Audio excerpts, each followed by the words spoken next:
একটা রাজনৈতিক দল হিসাবে এদেরকে বলা যায় না। আমরা ছোট ছিলাম, রক্ষী বাহিনীর অত্যাচার দেখেছি। যখন পিটিআই স্কুলে পড়তাম এই রক্ষী বাহিনীর অত্যাচার দেখেছি, নির্যাতন দেখেছি। মুজিব বাহিনীর অত্যাচার দেখেছি, নির্যাতন দেখেছি। দুর্নীতি দুঃশাসনে তারা এই জাতির উপর স্বাধীনতার পর থেকে এমন কিছু নিয়ন্ত্রণ ছিল, সাধারণ মানুষ তো তাদের কাছে জিম্মি ছিল, কথা বলার সুযোগ ছিল না।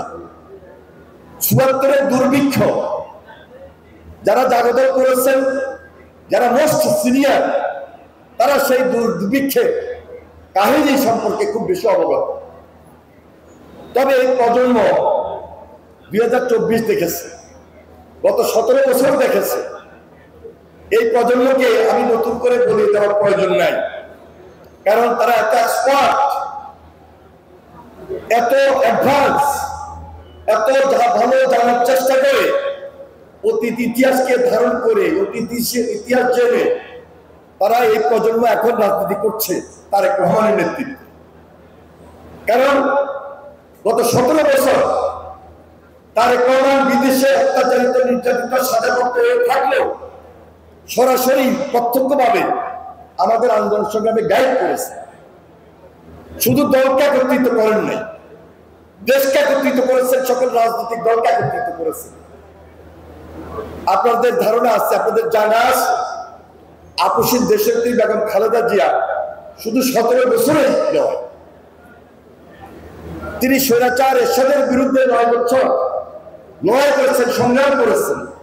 এবং আমরা যারা ছাত্র ছিলাম সে সময় ঢাকা বিশ্ববিদ্যালয় থেকে শুরু করে সারা বাংলাদেশে বেগম খালেদা জিয়ার হাতকে শক্তিশালী করার মধ্য দিয়ে আমরা এরশাদের মতো স্বৈরশাসককে বিদায় করেছি। ৯৬ সালে হাসিনা ১৭২ দিন ৭৩ দিন হরতাল করেছিল, আমাদেরকে শান্তিতে থাকতে দিবে না,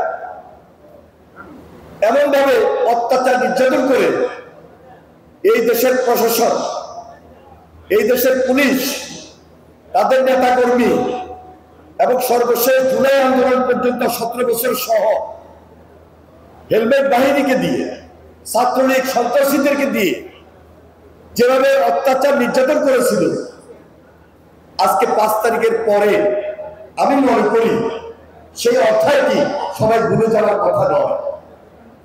হাসিনার অত্যাচার দেশকে ধ্বংস করে দিয়েছে, দেশের স্বাভাবিক রাজনীতি ছিল না, সাধারণ মানুষ স্বাভাবিকভাবে চলাফেরা করতে পারে নাই। সকল রাজনৈতিক দলের নেতা কর্মীদেরকে গায়েবী মামলা দিয়ে, হয়রানি করে, মিথ্যা মামলা দিয়ে সাজার পর সাজা দিয়েছে, জেলের পর জেলে রেখেছে, অত্যাচারের পর অত্যাচার করেছে, গুম করেছে, খুন করেছে। সর্বশেষ জুলাই আন্দোলনে শহীদ হয়েছে এই যে গডফাদার তাহের বাহিনীর বাসা থেকে উপর্যুপরি যেভাবে গুলিবর্ষণ করা হয়েছিল, আমরা ভুলে যাই নাই।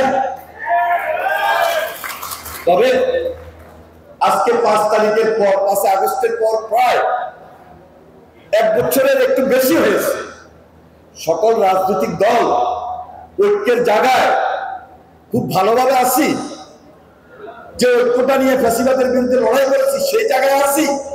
আমি তো দেখি না কারণটা কি, সমস্যাটা কোথায়, কেন আজকে ডাকসুর বিপি নুরুর রক্তাক্ত হতে হয়, নুরুর উপর আঘাত করেছে, এটা খুঁজে বের করতে হবে। এটা আরেকটা ষড়যন্ত্র, এই ষড়যন্ত্র বাংলাদেশের বিরুদ্ধে, এই ষড়যন্ত্র বাংলাদেশের স্বাধীনতা সার্বভৌমত্বের বিরুদ্ধে। এই ষড়যন্ত্র সামনে যে ফেব্রুয়ারিতে নির্বাচন হওয়ার কথা, এই নির্বাচনের বিরুদ্ধে জামাত ইসলামীর নেতা এখানে রয়েছেন, জেলা আমির, ওনার মাধ্যমে কেন্দ্রীয় ভাবে জানাতে চাই, ঐক্যের মধ্যে যদি বিন্দুমাত্র পাতন সৃষ্টি হয়, সুযোগটা ফ্যাসিস্ট দিবে, ফ্যাসিস্ট গ্রহণ করবে, সুযোগটা ষড়যন্ত্রকারীরা দিবে, যারা দেশের শত্রু, যারা স্বাধীনতা সার্বভৌমত্বের শত্রু। তাহলে আজকে জুলাই আন্দোলনের যে প্রজন্ম, জুলাই আন্দোলনের যে রাজনৈতিক দল, সবাই মিলে যে ঐক্যের জায়গায় ছিলাম, সেই ঐক্য আবারও আমাদের মধ্যে দৃঢ় ঐক্য সৃষ্টি করে এই বাংলাদেশকে রক্ষা হবে, এটা নৈতিক দায়িত্বের মধ্যে পড়ে। কারণ আজকে আওয়ামী লীগ বসে নেই, পার্শ্ববর্তী দেশ বসে নাই, হাজার হাজার কোটি কোটি টাকা পাচার করেছে, সেই টাকা দিয়ে আজকে জাতিকে অবরুদ্ধ করে রেখে ষড়যন্ত্রের বীজ নতুন ভাবে বপন করে আমাদের নির্বাচনকে বাঞ্ছাল করে দিতে চায়।